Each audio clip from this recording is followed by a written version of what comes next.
అసలు ఎవరు Charlie Kirk? ఈయన అక్టోబర్ 14, 1993 అమెరికాలో జన్మించారు. ఈయన టర్నింగ్ పాయింట్ ఆఫ్ యుఎస్ఏ వ్యవస్థాపకుడు.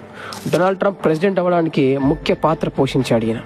సెప్టెంబర్ 10 యూటా యూనివర్సిటీలో ఈయన ప్రసంగిస్తున్నప్పుడు ఒక దుండగుడు తుపాకీతో ఈయన్ని కాల్చి చంపాడు.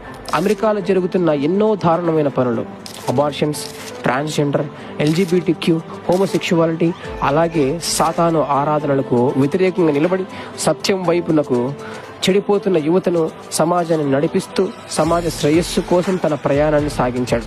అనేక ప్రసంగాల ద్వారా అనేక మందికి ఉన్న సందేహాలను తీర్చి యువతను సత్యం వైపుకు నడిపించాడు.